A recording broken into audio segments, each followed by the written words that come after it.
Head lines کے بعد اہم خبر شامل کریں گے۔ سپریم کورٹ میں الیکشن کمیشن کی نظر ثانی درخواست اور supreme court review of judgment and order act 2023 کے خلاف درخواستوں کی سماعت۔ ریویو آف ججمنٹس کیس میں فیصلہ محفوظ کر لیا گیا۔ تمام فریقین کے دلائل مکمل ہونے پر عدالت نے فیصلہ محفوظ کر دیا۔ Supreme court review of judgments case پر فیصلہ محفوظ۔ تمام فریقین کے دلائل مکمل ہونے پر عدالت نے فیصلہ محفوظ کر لیا ہے۔ اٹارنی جنرل کی دائر درخواستوں کو خارج کرنے کی استدعا۔ نظر ثانی قانون عدلیہ کی آزادی میں مداخلت نہیں، اٹارنی جنرل کے دلائل۔ اگر کسی کو اعتراض ہے کہ یہ قانون نہیں بن سکتا تو پہلے ہائی کورٹ سے رجوع کر سکتا ہے۔ اس سماعت کا مزید احوال جانتے ہیں، ہم نے رابطہ کیا ہے اب تک کے نمائندے احمد فواد سے۔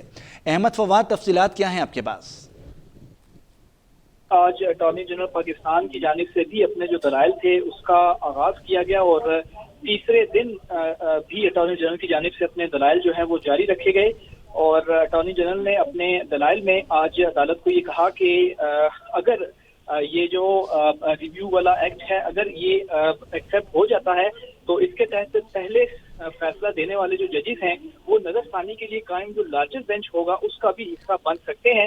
اس کے علاوہ اٹارنی جنرل نے یہ کہا کہ بینچ کی تشکیل کا جو معاملہ ہے وہ بھی اس ایکٹ کے ذریعے عدالت پر ہی چھوڑا گیا ہے، جس پر جسٹس منیب اختر کی جانب سے کہا گیا کہ یعنی اگر 3 رکنی بینچ کیس کا فیصلہ کوئی سناتا ہے اور اس کے بعد 4 رکنی جو بینچ ہے وہ اس کے اوپر نظر ثانی کر سکتا ہے، جس کے اوپر اٹارنی جنرل کی جانب سے کہا گیا کہ لارجسٹ بینچ سے مراد جو ہے وہ لارجسٹ بینچ ہی ہوتا ہے، چاہے اس میں 4 ججز ہوں یا اس میں 4 جو ہے وہ 5 ججز ہوں۔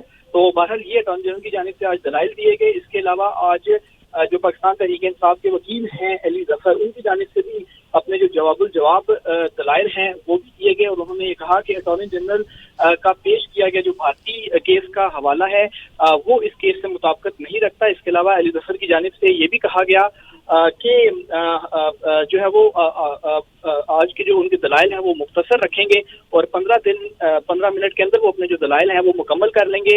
اس کے علاوہ علی ظفر کی جانب سے آج یہ بھی کہا گیا کہ نظر ثانی کے لیے جو لارجر بینچ ہے وہ بنانے سے جو پورا کیس ہے اس کی جو سماعت ہے وہ دوبارہ سے کرنی پڑ جائے گی اور اس کے علاوہ انہوں نے یہ بھی کہا کہ بینچ میں شامل نئے ججز کو دوبارہ کیس سننا ہوگا۔ اگر صرف نظر ثانی کی بات ہے تو فیصلے میں غلطی ہو تو پہلا بینچ جو ہے وہ خود ہی فیصلہ درست کر سکتا ہے۔ تو بہرحال آج تمام فریقین کی جانب سے جو دلائل تھے وہ مکمل کیے گئے، جس کے بعد سپریم کورٹ آف پاکستان کی جانب سے review of judgment and orders act کے خلاف جو درخواستیں تھیں اس کے اوپر فیصلہ محفوظ کیا گیا اور جاتے جاتے چیف جسٹس کی جانب سے یہ ریمارکس دیے گئے کہ ہم آپس میں مشاورت کر کے اس کیس کا جو فیصلہ ہے وہ جلد سنائیں گے۔ جی، ریویو آف ججمنٹس کیس پر فیصلہ محفوظ کر لیا گیا۔ اپڈیٹ کر رہے تھے احمد فواد۔